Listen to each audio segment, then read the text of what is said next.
Here you sit about 12 years after you did Too Fast, and the appetite for these movies is stronger and stronger than it's ever been before. How does that feel as an actor? Um, you know, it makes me proud. You know, it makes us all proud to know that we're working on something that people are still interested in. We're working on something that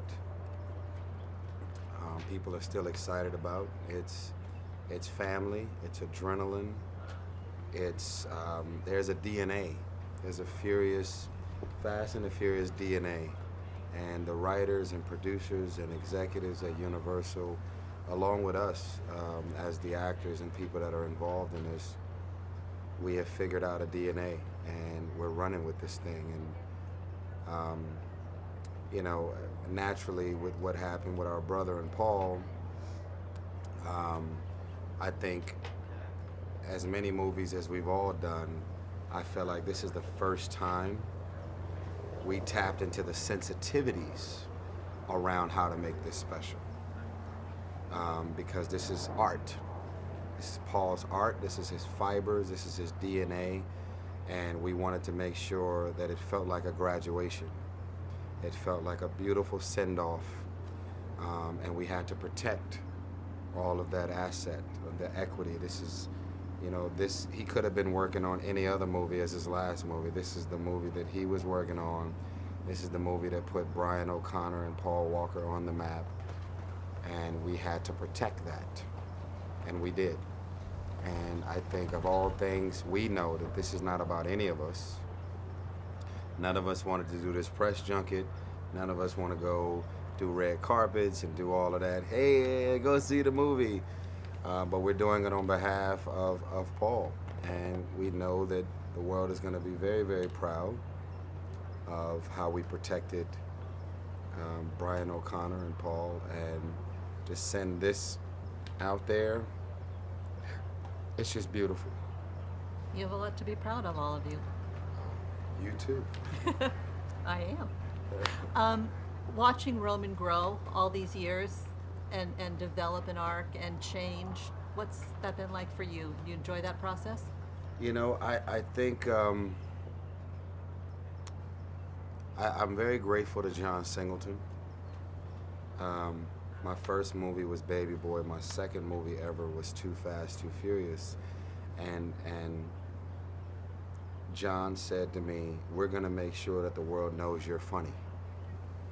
And that has been a blueprint that we've been able to hold on to for all of these movies. And I'm not a comedian. And so I think the way we play it is we play it serious, and then we have all of these intense guys with muscles and deep voices and all of these intense scenes. And so my character, along with Chris, Ludacris, and Tej, were able to like find funny moments and moments that otherwise might be very intense and over the top and serious. So, and you know what we found in this one is that because of the obvious what happened with our brother and our family, the funny in this movie means that much more because it gives the audience a moment to finally, you know.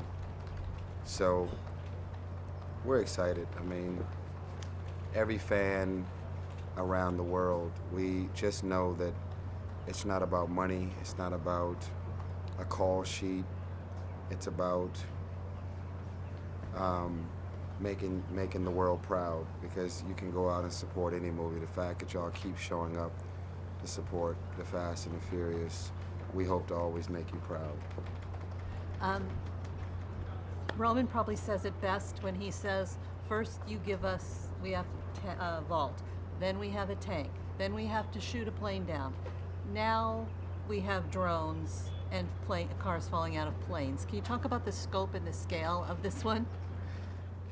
Listen, I'm waiting on a phone call to tell me for Fast 8, we want you to bungee jump and shoot the villain on the way down. Like, I don't know what the hell is on the way next, but you know what?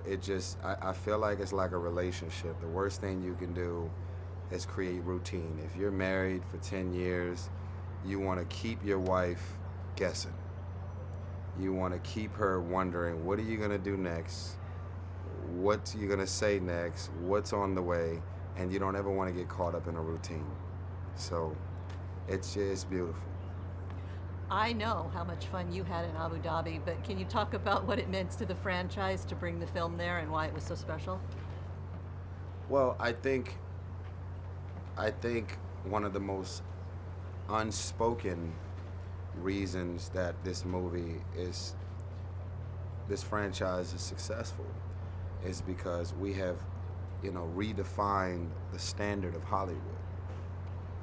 Supposedly a multi-ethnic movie on this scale wouldn't translate, and we have changed that perception.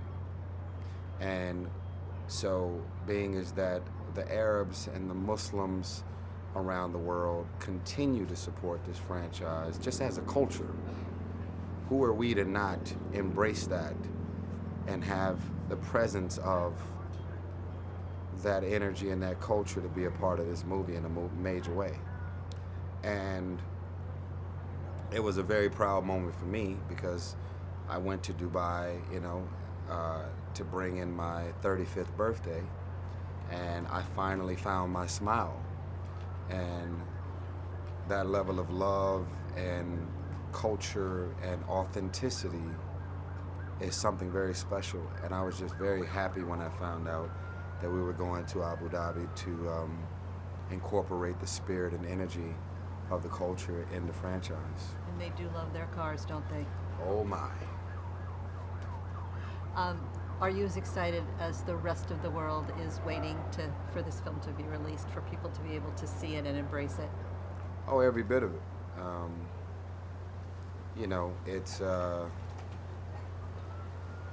It's going to be a very proud moment on April 3rd, especially everything that we all went through on a very personal level to get through it. And it's going to make a big statement, I feel. And Paul is with us every day. I'm probably going to be wearing this sweater for the next 5 days because it's not about any of us. So that's it.